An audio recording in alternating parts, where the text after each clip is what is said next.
दोस्तों नमस्कार, मैं प्रशांत कुमार आप सभी का हार्दिक अभिनंदन करता हूं अपने YouTube मंच प्रशांत जीएस स्टडी टिप्स पर। दोस्तों आज के इस वीडियो में आप सभी अभ्यर्थी जो परीक्षाओं की तैयारी करते हैं स्वयं का मूल्यांकन इन प्रश्नों का हल करके कर सकते हैं। तो आइए शुरुआत करते हैं आप पहले प्रश्न से। पहला सवाल है कि प्रसेनजीत चटर्जी को किस क्षेत्र में पद्मश्री 2026 से सम्मानित किया गया है? कला, सार्वजनिक मामले, समाज सेवा या साहित्य और शिक्षा? इसका सही जवाब है कला के क्षेत्र से। प्रसेनजीत चटर्जी को कला क्षेत्र में पद्मश्री 2006 से 26 से सम्मानित किया गया है। देखते हैं दूसरे सवाल को। भारतीय क्रिकेटर रोहित शर्मा को 2026 में किस पद्म पुरस्कार से सम्मानित किया गया है? पद्म विभूषण, पद्म भूषण, पद्मश्री, अर्जुन पुरस्कार? इसका सही जवाब है पद्मश्री। देखते हैं अगले प्रश्न को कि राजहंस पर्व किस भारतीय राज्य में मनाया जाता है? राजस्थान, असम, मणिपुर या आंध्र प्रदेश में? तो इसका जो सही जवाब है वो है आंध्र प्रदेश। राजहंस पर्व आंध्र प्रदेश में मनाया जाता है। देखते हैं चौथे सवाल को कि 1930 में महात्मा गांधी के नेतृत्व में दांडी मार्च किस ब्रिटिश नीति के विरोध में एक महत्वपूर्ण विरोध प्रदर्शन था? नील की खेती के लिए, वस्त्र व्यापार नियम के लिए, भूमि राजस्व के लिए या नमक कर के लिए? तो इसका सही जवाब है नमक कर के लिए। अगले सवाल में देखते हैं कि निम्नलिखित में से कौन सा हड़प्पा स्थल हरियाणा में स्थित था? राखीगढ़ी, धौलावीरा, लोथल या कालीबंगा? तो हरियाणा में जो हड़प्पा स्थल था वो था राखीगढ़ी। अगले सवाल को देखते हैं कि कौन सा राज्य म्यांमार के साथ अपनी सीमा साझा नहीं करता है? अरुणाचल प्रदेश, मिजोरम, मणिपुर या सिक्किम?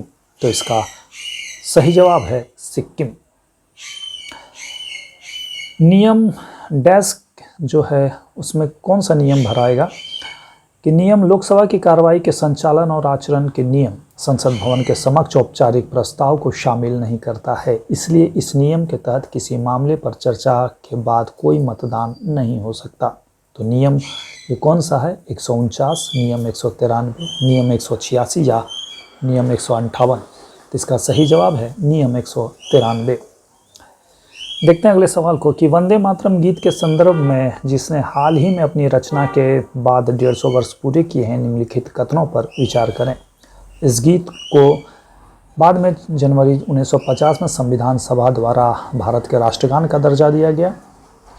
दूसरा, इसे पहली बार 1896 में भारतीय राष्ट्रीय कांग्रेस के एक सत्र में रविन्द्रनाथ टैगोर द्वारा गाया गया था। तीसरा, इसे बंकिम चंद्र चट्टोपाध्याय द्वारा रचा गया था और बाद में इसे उनके उपन्यास आनंद भट्ट में शामिल किया गया। तो इसमें कौन से कथन, कितने कथन सही हैं? केवल एक कथन सही है, केवल दो कथन सही हैं, सभी सही हैं या कोई नहीं? तो इसका जो सही जवाब है केवल दो कथन सही हैं, ऑप्शन 2 और ऑप्शन 3। संत कबीर का जन्म कहाँ हुआ था? आगरा में, झांसी में, वाराणसी में या मेरठ में? तो इसका जो है सही जवाब है वाराणसी। संत कबीर का जन्म वाराणसी में हुआ था। उत्तर प्रदेश का कौन सा ऐतिहासिक व्यक्तित्व बाबा फरीद का शिष्य था?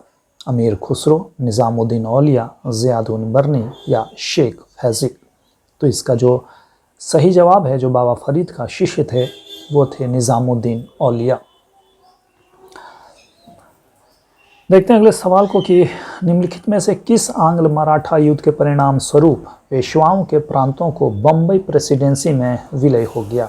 चौथे आंग्ल मराठा युद्ध, तीसरे आंग्ल मराठा युद्ध, दूसरे आंग्ल मराठा युद्ध या पहले आंग्ल मराठा युद्ध? तो इसका जो सही जवाब है तीसरे आंग्ल मराठा युद्ध। देखते हैं कि अगले सवाल को कि गांधी निर्विन समझौता भारत के निम्नलिखित में से किस आंदोलन से संबंधित था? रॉलेट सत्याग्रह, सविनय अवज्ञा आंदोलन, असहयोग आंदोलन या भारत छोड़ो आंदोलन? तो इसका जो सही जवाब है वो है सविनय अवज्ञा आंदोलन।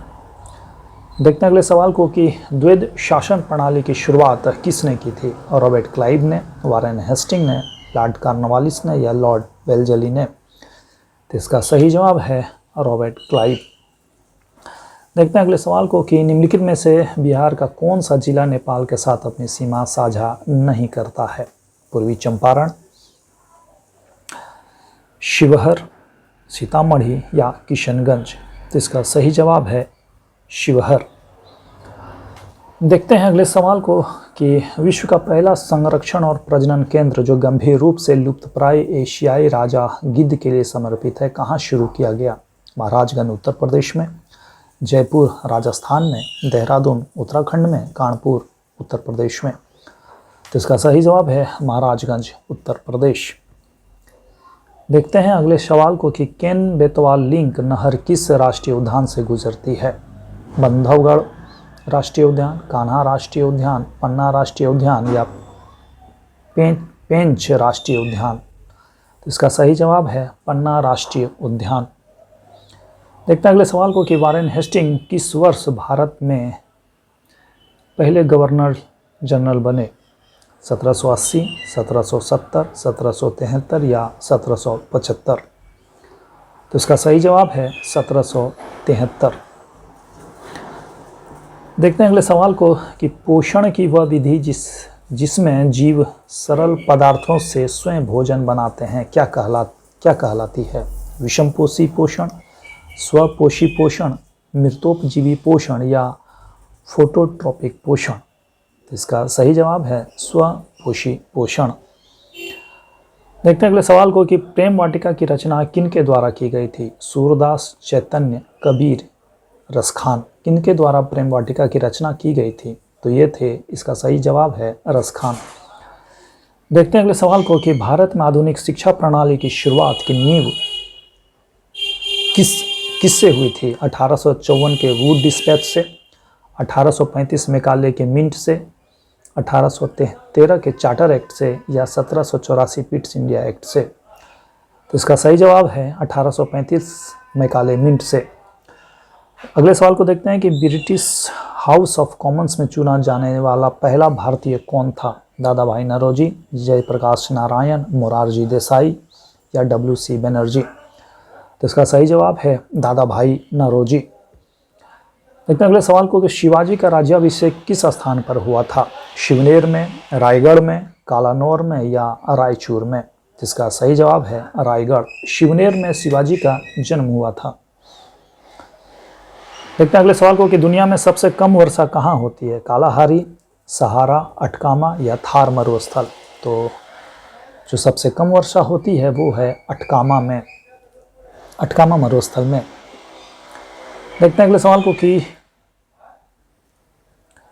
चीन में मानव निर्मित दुनिया का सबसे लंबा जलमार्ग का क्या नाम है? कोरिंथ नहर, कील नहर, सूजो नहर या ग्रैंड कैनाल? तो इसका सही जवाब है ग्रैंड कैनाल। देखते हैं अगले सवाल को कि एमू पक्षी किस देश में पाया जाता है? न्यूजीलैंड, जापान, ऑस्ट्रेलिया या थाईलैंड में? तो इसका सही जवाब है ऑस्ट्रेलिया। ऑस्ट्रेलिया में एमू पक्षी पाया जाता है। तो दोस्तों ये कुछ सवाल थे, इन महत्वपूर्ण सवाल थे जो परीक्षाओं से संबंधित हैं। आप अपना मूल्यांकन करें इन सवालों को बनाकर, और आपको ये अंक कैसा लगा, इस अंक के लिए हमारे वीडियो को लाइक करें, सब्सक्राइब करें और शेयर करें। मिलते हैं जल्द ही एक महत्वपूर्ण वीडियो के साथ, तब तक के लिए नमस्कार।